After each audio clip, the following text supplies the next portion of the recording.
शेतकऱ्यांच्या कांद्याला आणि दुधाला योग्य भाव मिळावा या मागणीसाठी निलेश लंके यांनी जिल्हाधिकारी कार्यालयासमोर आंदोलन सुरू केलेलं आहे आणि या आंदोलनाला भेट देण्यासाठी शेतकरी नेते अजित नवले आपल्यासोबत जोडले गेले। काय सांगाल, या ठिकाणी आपण आलेले आहात, काय नेमकी भूमिका? 40 रुपये दुधाला प्रति लिटर भाव मिळावा यासाठी महाराष्ट्रभर वेगवेगळ्या संघटना, नेते, कार्यकर्ते आंदोलन करतायत।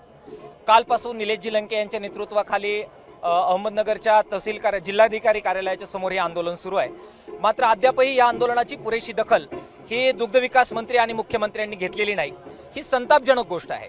शेतकरी टाहो फोडतायत, मागणी करतायत, सरकार साधं योग्यरित्या बोलायला सुद्धा तयार नाही। 30 रुपयाचा जो भाव त्यांनी डिक्लेअर केलाय तो प्रत्यक्षात मिळण्याच्या सुतराम शक्यता नाही, कारण तसा कायदा महाराष्ट्रात अस्तित्वात नाही। खाजगी संस्था असे आदेश पाळत नाही। यापूर्वी सुद्धा असे आदेश निघाले, मात्र ते कचरा कुंडीत फेकून देण्याच्या लायकीचे होते। अशा प्रकारे त्याचं सगळं पुढे झालेलं आहे। त्यामुळे एक प्रकारे असा आदेश काढायचा, खाजगी संस्था ते पाळत नाही आणि सरकारने स्वतःचं नाक कापून घ्यायचं, ही पुनरावृत्ती होते। त्यामुळे सरकारवर विश्वास नाही। आंदोलन हाच मार्ग आहे। 40 रुपये मिळेपर्यंत महाराष्ट्राचं आंदोलन मागे घेतलं जाणार नाही। एका लोकप्रतिनिधीला थेट अशा पद्धतीने आंदोलन करायची वेळ येते आहे महाराष्ट्रामध्ये, कसं बघताय सगळ्याकडे? खरं तर या लोकप्रतिनिधीप्रमाणे महाराष्ट्रातील सर्वच आमदार खासदारांनी, सत्ताधारी आणि विरोधक सगळ्यांनी रणांगणात उतरण्यासारखीच ही वेळ आहे। कारण शेतकऱ्याची चूल ज्या गाईच्या दुधावर चालते, ते गाईचं दूध जर 25 रुपयांना आम्हाला विकावं लागत असेल तर यापेक्षा दुसरा वाईट काळ असू शकत नाही। त्यामुळे निलेश लंके यांनी जो परिपाठ घालून दिलाय त्याचं एक प्रकारे तो परिपाठ गिरवण्याचं काम महाराष्ट्रातील सर्व लोकप्रतिनिधींनी करावं।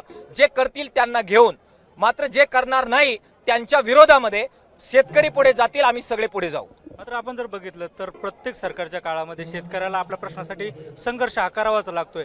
कुठलंही सरकार हे शेतकरी हिताचं नाही असं वाटतं तुम्हाला? विशेषतः भाजपची जी नीती राहिलेली आहे ती त्यांच्या मतदारांना खुश करायचं, शेतीमाल स्वस्तात मिळवायचा, तो त्यांच्या मतदारांपर्यंत आणि प्रक्रियादार आणि देणगीदारांपर्यंत पोहोचवायचा।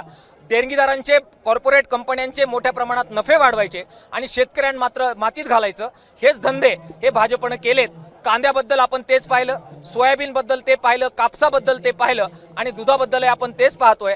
महाराष्ट्रात दूध उत्पादक आंदोलन करत असताना तुम्ही 10,000 टन पावडर ही परदेशातून आयात करण्याची तुमची हिंमत होते, याचा अर्थ अजूनही शेतकऱ्यांचा काय जाच असतो त्याची अक्कल तुम्हाला आलेली नाही। मागच्या निवडणुकीत शेतकऱ्यांनी दणका दिलाय तरी तुमची अक्कल जागेवर यायला तयार नाही। हे दुर्दैवानं भाजपसाठी आम्हाला बोलावं लागतंय। हे जर अजूनही अक्कल त्यांची ध्यानावर आली नाही तर मागच्या वेळी दणका बसलाच, येत्या विधानसभेच्या निवडणुकीमध्ये सुपडा साफ शेतकरी केल्याशिवाय राहणार नाहीत। एकंदरीत जर बघितलं तर हे होते अजित नवले ज्यांनी म्हटलंय की येत्या निवडणुकीमध्ये भाजपचा सुपडा साफ झाल्याशिवाय राहणार नाही जर त्यांनी शेतकरी हिताचे निर्णय घेतले नाही तर। कॅमेरा पर्सन किरण कटारेसह सुनील भोंगळ, एबीपी माझा, अहमदनगर। एबीपी माझा, उघडा डोळे बघा नीट।